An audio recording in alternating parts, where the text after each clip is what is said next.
எற்றென்று இறங்குவ செய்யற்க செய்வானேல் மற்றன்ன செய்யாமை நன்று. நாளை வருந்த வேண்டிய செயல்களை இன்று செய்யாதிரு, செய்துவிட்டால் மீண்டும் அவ்வழியில் செல்லாதிரு என்ற வள்ளுவரின் எச்சரிக்கை இலங்கையின் குடும்ப ஆட்சியின் சில இருண்ட அத்தியாயங்களை நினைவூட்டுகின்றது. நாட்டுக்காக உயிரை அர்ப்பணித்த உண்மையான கடற்படை வீரர்கள் ஒருபுறம் நிற்க, மக்களின் வரி பணத்தில் ஹெலிகாப்டரில் பயணித்து உருவாக்கப்பட்ட வீர பிம்பங்கள் மறுபுறம் இருந்ததாக கூறப்படும் குற்றச்சாட்டுக்கள் அரசியல் அதிகாரம் எவ்வாறு அரச நிறுவனங்களின் ஒழுக்கத்தையே சீரழிக்க முடியும் என்பதற்கான வேதனையான எடுத்துக்காட்டாகும். 2015 ஆண்டு நியமிக்கப்பட்ட விசேட கடற்படை விசாரணை மன்றத்தின் கண்டறிதல்களாக கூறப்படும் தகவல்களின்படி, முன்னாள் ஜனாதிபதி மஹிந்த ராஜபக்ஷவின் மகன்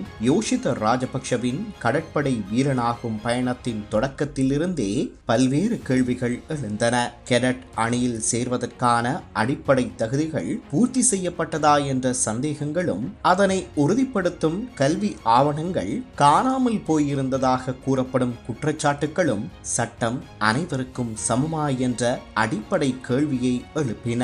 அதனைத் தொடர்ந்து கட்டாய கடற்பயிற்சிகளில் இருந்து விலக்கு அளிக்கப்பட்டமை, ஆபத்தான பணிகளில் ஈடுபடுத்தப்படாமை, தொழில்நுட்ப பாடங்களான வரைபட வாசிப்பு மற்றும் ரேடார் கண்காணிப்பில் தோல்வியடைந்ததாக கூறப்படுதல், எழுத்து தேர்வுகளில் அரசியல் அழுத்தம் செலுத்தப்பட்டதாக முன்வைக்கப்பட்ட குற்றச்சாட்டுக்கள் ஆகியவை திறமைக்கு பதிலாக குடும்ப அதிகாரமே செயல்பட்டதா என்ற அச்சத்தை ஏற்படுத்துகின்றன.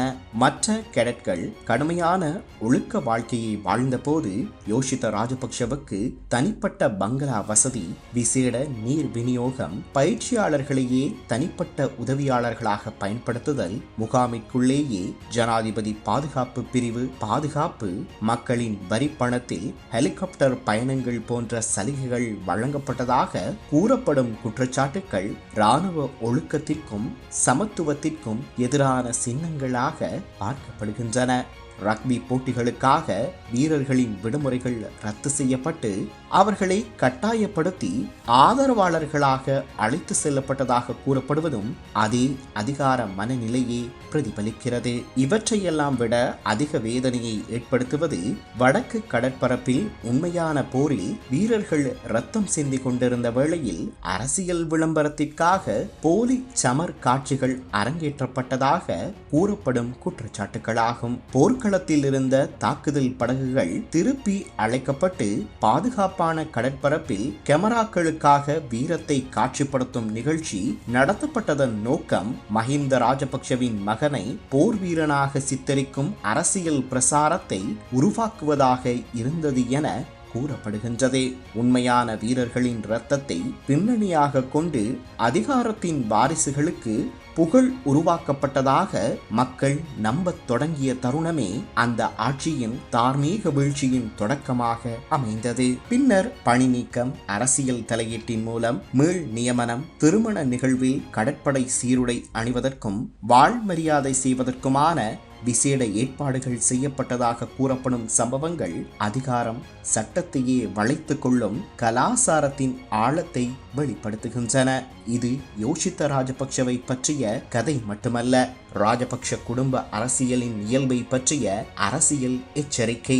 நிறுவனங்கள், தனிநபர்கள் விசுவாசத்தின் கீழ் அடிமைப்படுத்தப்பட்டால் ஒழுக்கம் அழியும், சட்டம் பலவீனப்படும், உண்மையான தியாகங்கள் மறைக்கப்படும். அந்த அரசியல் கலாசாரத்தையே மக்கள் 2022 ஆண்டு தெருக்களில் நிராகரித்தனர், பின்னர் வாக்குப்பெட்டியிலும் நிராகரித்தனர். இன்று அனுரகுமார திசாநாயக்க தலைமையிலான தேசிய மக்கள் சக்தி அரசாங்கம் அதிகார துஷ்பிரயோகம், ஊழல் மற்றும் குடும்ப ஆதிக்கம் தொடர்பான குற்றச்சாட்டுகளுக்கு எதிராக சட்டத்தின் ஆட்சியை நிலைநாட்டுமா என்ற எதிர்பார்ப்பு மக்களிடையே உருவாகியுள்ளது.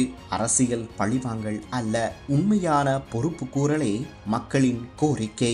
யார் செய்திருந்தாலும் தவறுக்கு தண்டனை வழங்கப்பட வேண்டும் வேண்டும் என்பதே ஜனநாயகத்தின் அடிப்படை. எற்றென்று இறங்குவ செய்யற்க என்ற வள்ளுவரின் அறிவுரை இன்று நமக்கான அரசியல் பாடமாக மாறியுள்ளது. குடும்ப வழிபாட்டை ஜனநாயகத்திற்கு மேலாக வைத்த சமூகங்கள் பின்னர் வருந்த வேண்டிய நிலைக்கு தள்ளப்படுகின்றன. அந்த வருத்தத்தின் விலையை இலங்கை ஏற்கனவே மிக அதிகமாக செலுத்தியுள்ளது. ஆகவே கடந்த தவறுகளை மீண்டும் செய்யாமல் சட்டத்தை மனிதர்களுக்கு மேலாகவும் நிறுவனங்களை குடும்பங்களுக்கு மேலாகவும் உண்மையான வீரர்களின் தியாகத்தை போலி வீர பிம்பங்களுக்கு மேலாகவும் மதிக்கும் அரசியல் பண்பாட்டை உருவாக்குவதே இன்றைய நிழலின் உண்மை முகத்தின் மையச் செய்தியாகும். அதுவே நாட்டிற்காக போராடி உயிர் துறந்த வீரர்களுக்கு நாம் செலுத்தும் உண்மையான அஞ்சலியும் ஆகும்.